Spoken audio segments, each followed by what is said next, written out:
हाथ जोड़कर नमस्कार दोस्तों। इस कथा में हम नारद पुराण कथा सुनेंगे। भगवान से प्रार्थना है कि आपकी सभी मनोकामनाएं पूर्ण हो जाएं। आप हमारे साथ इस कथा के सफर में बने रहिए। एक बार देवर्षि नारद मुनि के मन में यह अभिमान पैदा हो गया कि वे ही भगवान नारायण के सबसे बड़े भक्त हैं। वे सोचने लगे, मैं रात दिन भगवान नारायण का गुणगान करता रहता हूँ, फिर भी इस संसार में मुझसे बड़ा भक्त और कौन हो सकता है। किंतु पता नहीं श्री नारायण मुझे ऐसा समझते हैं या नहीं।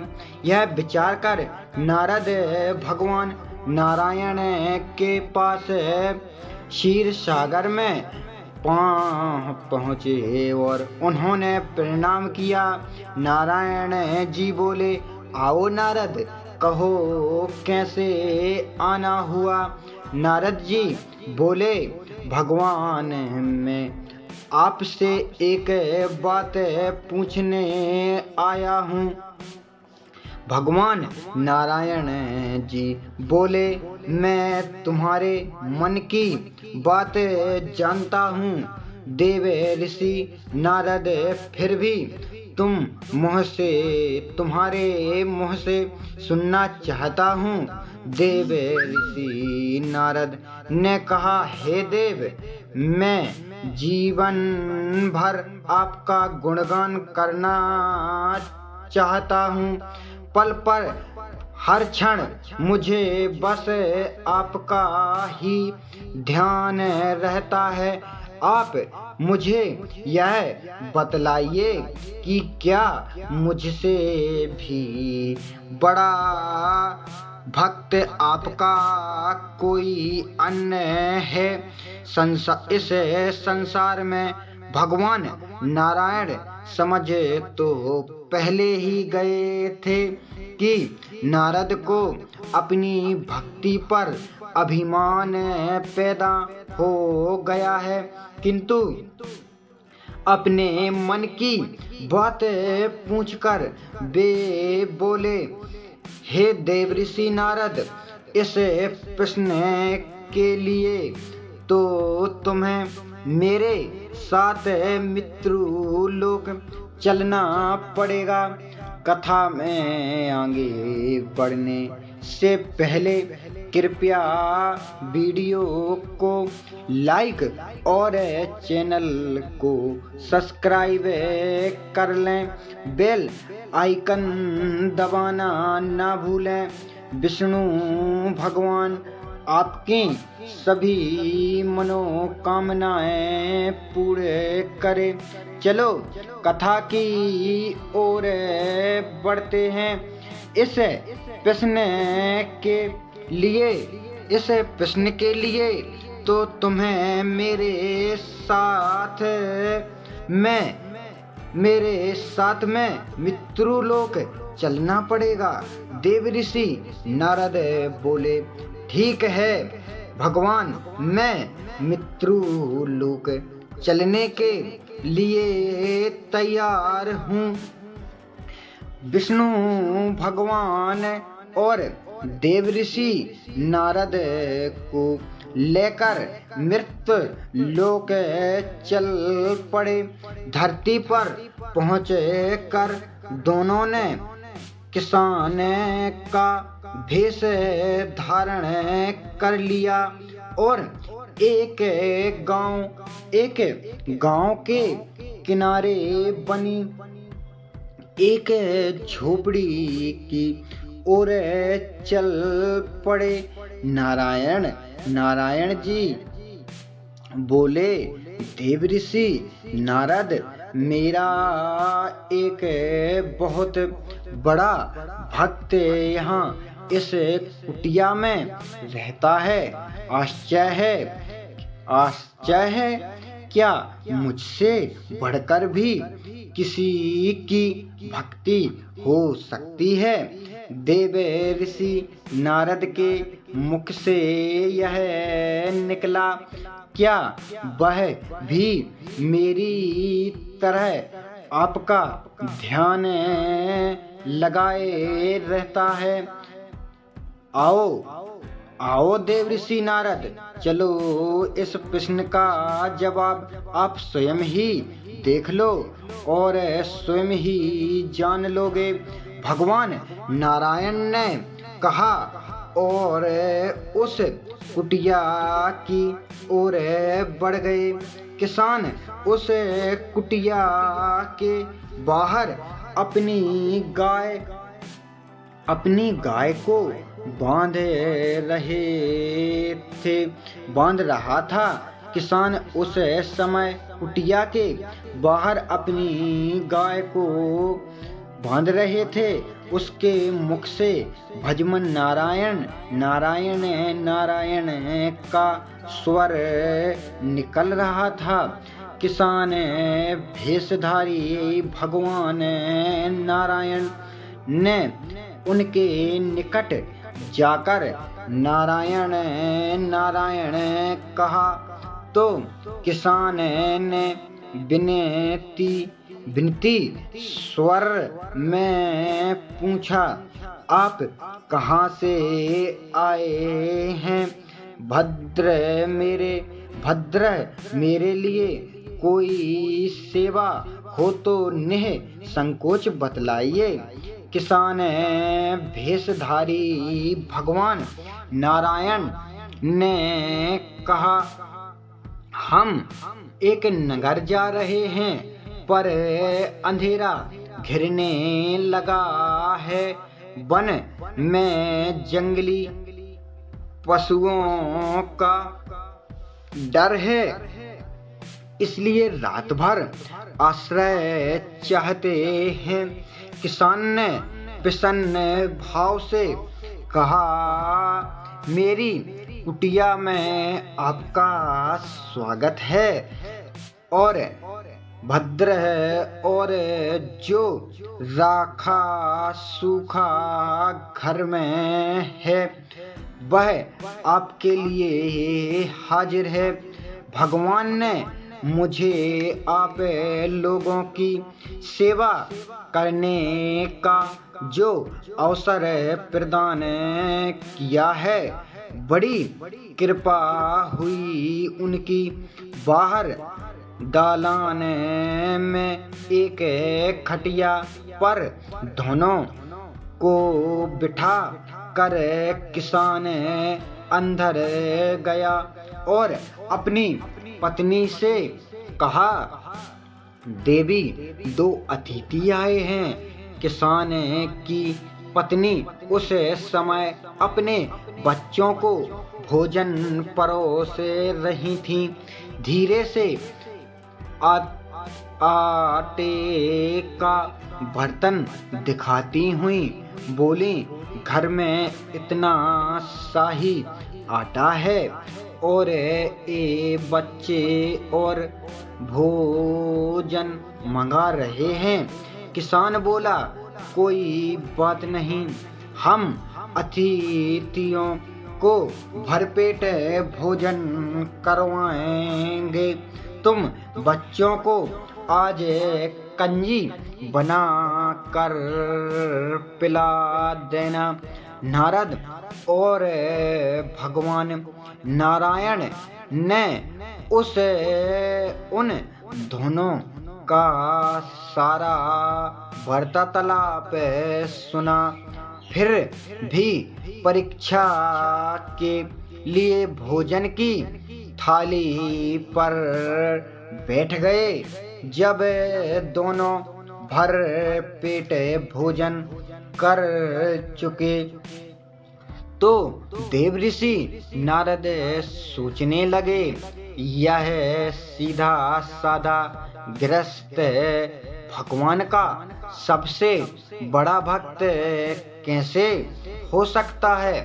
उधर श्री हरि ने किसान से और भोजन लाने की फरमाइश कर दी। बोले, अभी मेरा पेट नहीं भरा है, क्या और भोजन मिलेगा? किसान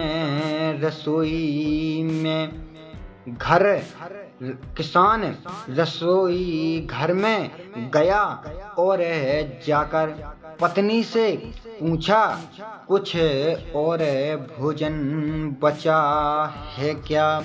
पत्नी बोली, बच्चों के लिए कंजी बनाई है, बस वही शेष है। भगवान नारायण और देवऋषि नारद वह भी पी गए। किसान और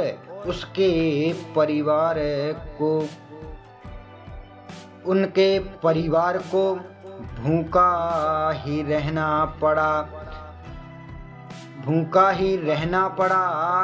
माँ, नींद नहीं आ रही है, मुझे बड़े जोर की भूख लगी है। पिताजी ने उन अतिथियों को कंजी भी क्यों पिला दी? किसान ने बच्चे के सर पर हाथ फेरते हुए कहा, अतिथि को भोजन करवाना स्वयं विष्णु भगवान को भोग लगाने के समान है। बेटा, बाहर दालान में दोनों अतिथि अलग अलग बिस्तरों पर लेटे हुए थे। भगवान विष्णु ने कहा, तुमने सुना नारद, किसान और उसके परिवार को भोजन नहीं मिला, फिर भी वह मेरे गुण गाए रहे हैं। यह तो कुछ भी नहीं है, मैंने तो कई दिनों तक भूखे रहकर आपका स्मरण किया है। अगले दिन सुबह उन्होंने देखा कि किसान भगवान नारायण की मूर्ति के सामने कह रहा था, हे प्रभु नारायण, तुम सदा मेरे मन में बसे रहो, बस मुझे कुछ और नहीं चाहिए। फिर दोनों अतिथियों से बोला, भगवान नारायण की बड़ी कृपा है, वही जग का रखवाला है। प्रभु की दया से रात को कोई कष्ट तो नहीं हुआ। जब तक आपका जी चाहे तब तक आप दोनों यहाँ रहें, मैं खेत पर जा रहा हूँ। किसान भेषधारी श्री भगवान नारायण बोले, हम भी तुम्हारे साथ चलेंगे, यदि तुम्हें कोई आपत्ति न हो तो। देवऋषि नारद और भगवान नारायण किसान के साथ उनके खेत पर गए। किसान बोला, यही है अपना खेत, अब मैं अपना काम करूँगा और भजमन नारायण नारायण का जाप करता रहूँगा।